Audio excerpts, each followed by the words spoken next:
Welcome. Thank you for joining us today on this webinar about the importance of genetic counseling, a potentially underutilized resource when dealing with a variety of chronic conditions related to one's genetics. My name is Mike Hess. I am a respiratory therapist with the COPD Foundation. I'm very excited today to be joined by a genetic counselor right here from my home state of Michigan, Ms. Sydney Rudowski. Sydney, welcome. Thank you for having me. All right, so I just really kind of want to jump right into this. Let me ask you, kind of the most obvious question. Prior to this project, I didn't really know genetic counseling was a thing. So can you tell me a little bit more about what people should know, or maybe that they don't know about genetic counseling? Yeah, so the broad definition is genetic counseling is helping people understand the physical, medical, and familial implications of genetic components of disease.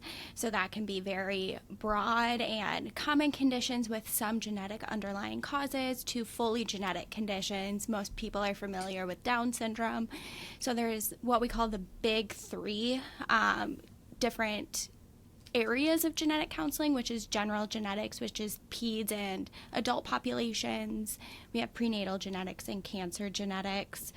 And so basically what we do is have families come in for an evaluation, and we provide a risk assessment and talk to them about if genetic testing is the right option for them, the implications of genetic testing, and how it could be affected in the family. So can you give us a brief overview about the genetic COPD or Alpha-1 antitrypsin deficiency? Alpha-1 antitrypsin deficiency is a genetic condition that predisposes people to certain health conditions. So what happens is in our DNA, if you think about it as like this huge instruction manual, and each page is a specific gene telling our body how to produce something. This specific gene for alpha-1 antitrypsin, the page is either missing, the words are rearranged, or there's spelling errors. So when you read through it, it doesn't make sense, and it doesn't make sense to our body. And so when that happens, we're not producing what we want, and that could lead to these manifestations. So there are multiple different things that it could cause. Our DNA is in every cell of our body, so it's not just limited to one organ system, but we typically think about the lungs and the liver. So again, if it's very suspicious because you have a low alpha-1 serum, definitely want to have that genetically diagnosed to definitely help with recurrence risk in the family. If you have chronic lung disease or lung and liver manifestations, that is definitely suspicious for alpha-1 antitrypsin. But it would be a great conversation with your healthcare provider on if they're more suspicious or not, because there isn't a known gene to cause just asthma. We know that there are genetic components and other things, but it wouldn't be super helpful if you have asthma, you're regularly treated for it, and it's working, and there's not that suspicion for something else underlying. So you want to make sure that you're not just jumping into a rabbit hole just because you're concerned. There should be a level of concern that you and your healthcare provider discuss. On the clinical side of things, the best practice standards that have been put out by some of our pulmonary organizations are that anybody who has a spirometry test or a pulmonary function test and has actual airflow obstruction diagnosed by that test should be screened for alpha-1 antitrypsin deficiency. And in many cases, people who are not responsive to standard asthma treatment, that's another area where we see a lot of people go undertreated for a very long time. So if people have issues with asthma that aren't controlled by the normal strategies, they should also be screened. So all of it depends, especially on the result and what it shows. So say they have the full condition with two alleles that are non-functional or reduced function, so they have full symptomology. We explain the risks of developing these conditions if they do not already have it, or how this could play in a role into their symptoms. But then we talk about inheritance. So this condition has a more complicated inheritance than others. So it's called autosomal codominant, meaning both alleles are expressed. So if you think about our DNA and our genes, we get one copy from both parents. So each copy expresses itself. So when it comes to recurrence risk, we're talking we need to have the partners assessed as well. And then we go into that conversation of, yes, we can determine the risk of them having the same genotype or a similar genotype where they could be affected, but that doesn't guarantee we will know their symptoms. So typically we talk to the patient about how this result impacts them and also other family members, and we talk with them about how comfortable they are about sharing this test result, and we have to respect their wishes. If they're not willing to share it at all, we have to respect that. We do help patients write family letters to explain, this is what we found, this is why it's important that you undergo an evaluation and get tested. We like for patients to have a full evaluation, even if they have a familial variant known, just because, again, if, say, it's a aunt, we're not looking at both their sides of the family, where we were looking at the patient's sides of the family. So we want to make sure that everything is tailored specifically for them, make sure that they have the most accurate information. So it's better for them to come in, have the full consultation, have the consent, and then get the genetic testing done versus, oh, I'm just going to order this test for this family member. We want to make sure everyone's fully informed about what's going on before we order genetic testing. Gotcha. So it's very complex, and that's why we recommend seeing a genetics professional, because they can tailor what you need more towards you and your family. Interesting.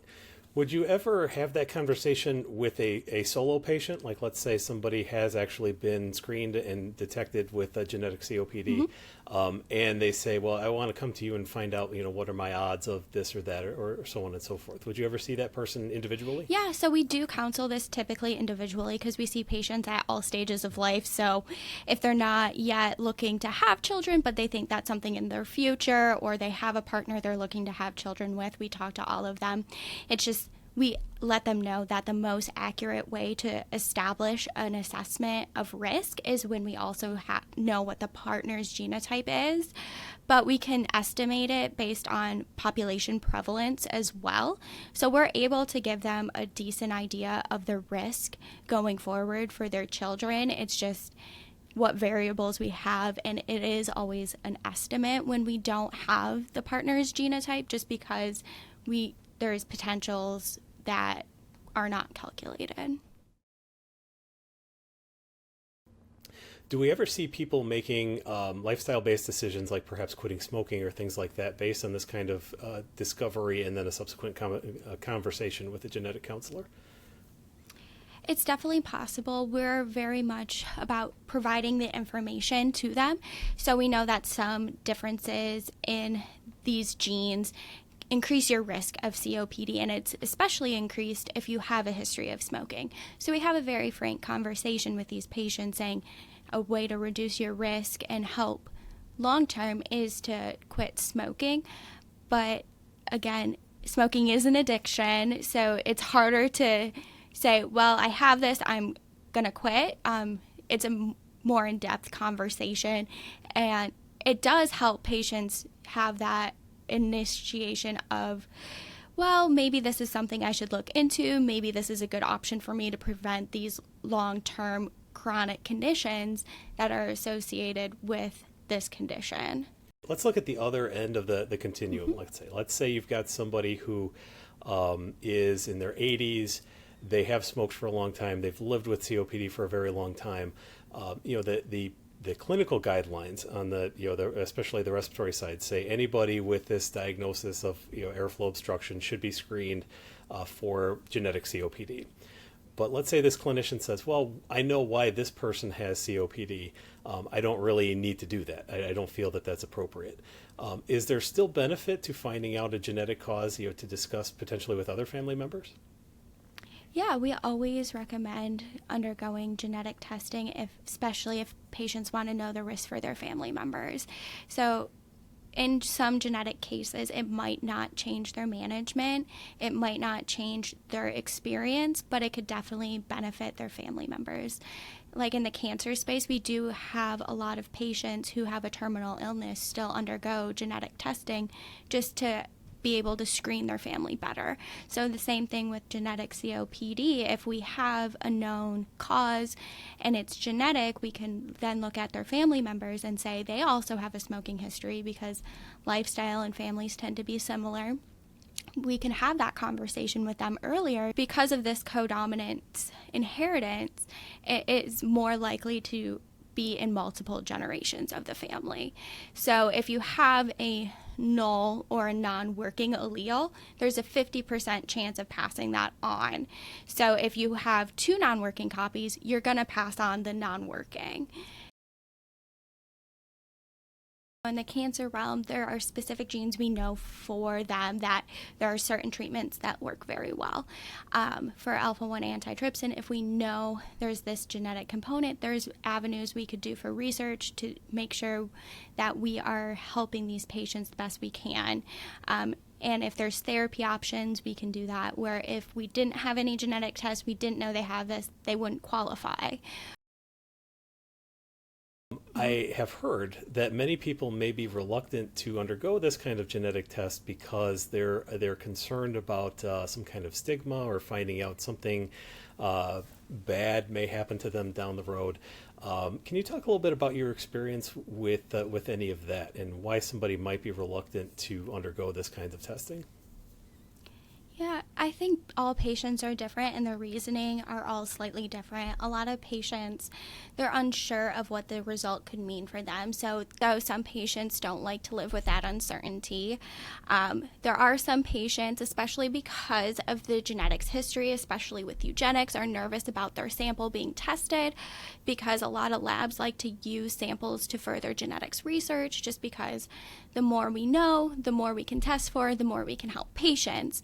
But again, we don't have the greatest history in the U.S. with research, so it's very understandable for patients not to want their sample to be used. So we have conversations with patients about what their reluctance is and how we can help them with it. So there are some labs that allow patients to opt out of research to make them more comfortable, and I talk to them more in depth about how this testing is through a CLIA certified lab, so there's an extra level of protection. But also families are worried about how this could impact themselves financially, their insurance coverage and things like that. And luckily, we do have a law called the Genetic Information Non-Discrimination Act, or GINA for short. And it's basically saying that health insurance cannot discriminate against patients for a genetic test result. They can't change premiums, they can't increase or decrease coverage. They can't adjust based on this result. But it doesn't cover all insurances, so long-term care, life, disability insurance, it doesn't cover. Military folks, it doesn't cover, and it doesn't cover employers with less than 15 employees. So basically what we do in those situations is we let those patients know up front, so especially patients who are in the military, so they can make an informed decision before pursuing that testing, and they know in advance what could potentially be used. So is this a case where somebody, maybe a dependent, gets this genetic testing done and then they have a relative in the military, in the armed forces, and they somehow get wind of this result, that person, the military member's coverage or could be impacted by this? There's potential. So we know that genetics runs in families. So knowing someone's result could impact other family members. But again, it's more complex than that, and they would have to be able to get the result of that family member to be able to use it. So there's multiple layers, and there are more complex ways of dealing with these specific findings.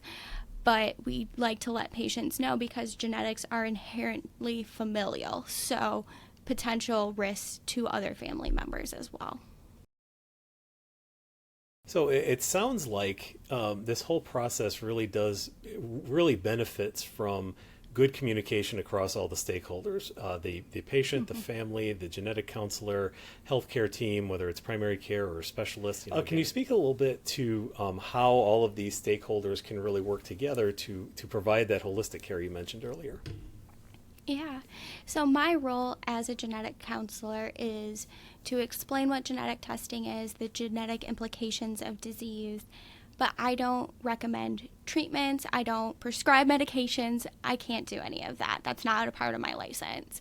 So what happens is we communicate with their doctor to say, this is what we found, and these are some of the recommendations out there by societies.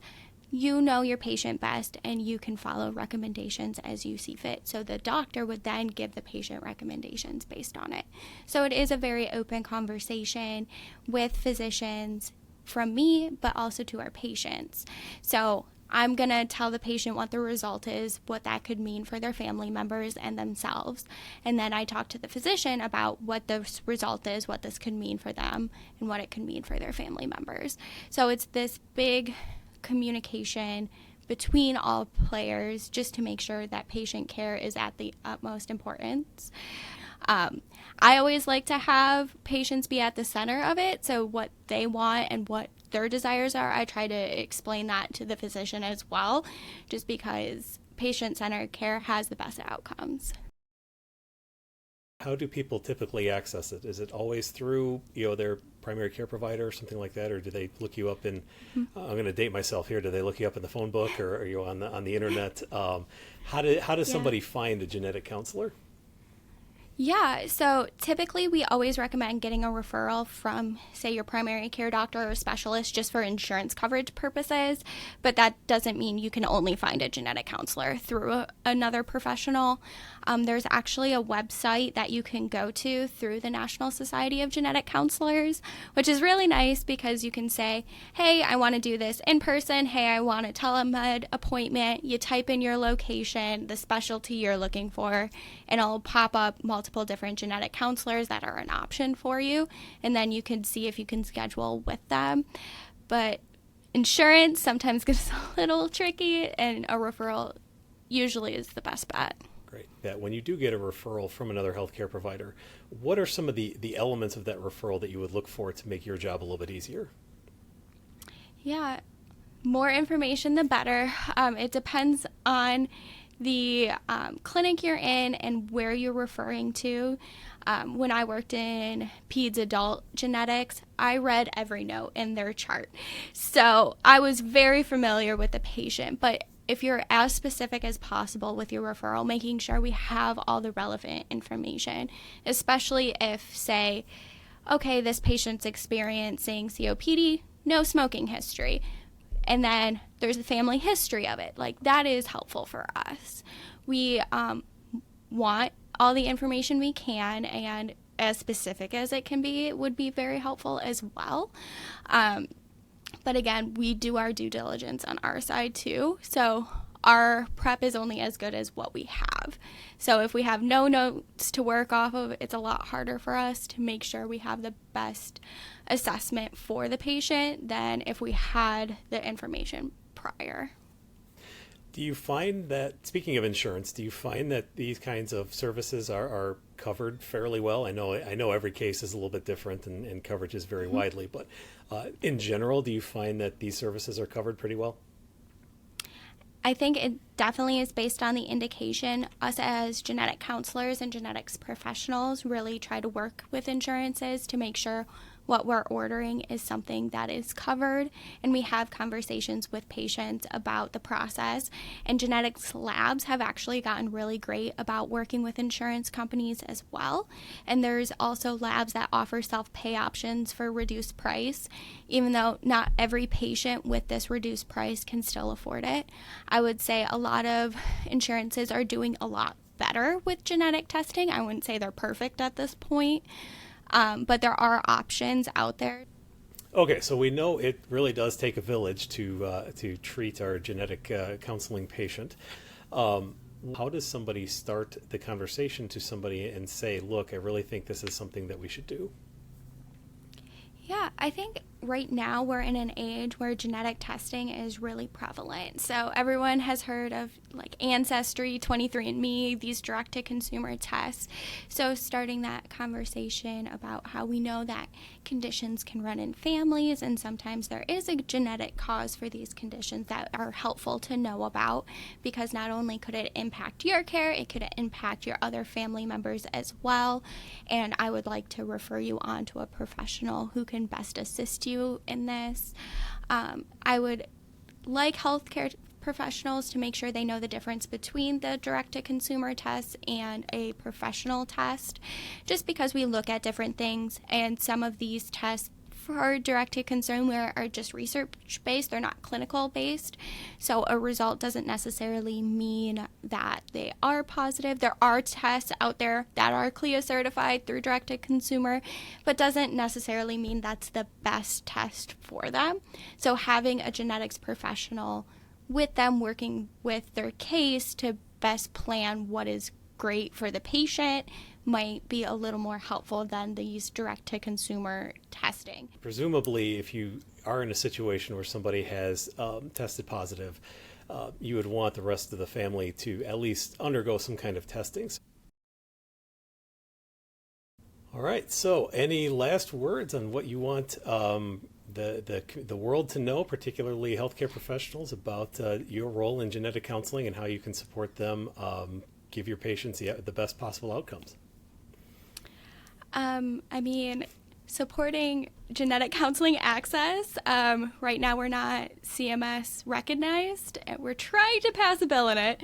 So having better access to genetic counselors would definitely help patient care, just because they could see us.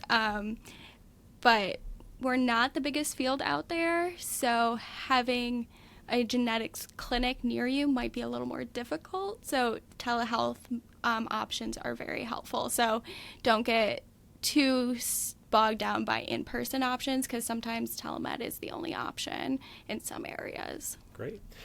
All right. Well, this has certainly been fascinating. I know I have learned a lot about your role in the field in general, and how important it is to close this particular loop. And hopefully any of our healthcare professionals who are watching this today, listening to this, really understand the importance of getting your patient all of the support that they need, both to enable access to FDA-approved therapies, to do proper family planning decisions, lifestyle changes, the whole gamut. People really need to understand the importance of this in order to again take the best care possible and get those ideal outcomes. So, Sydney, once again, thank you very much for sharing your time and expertise with us today.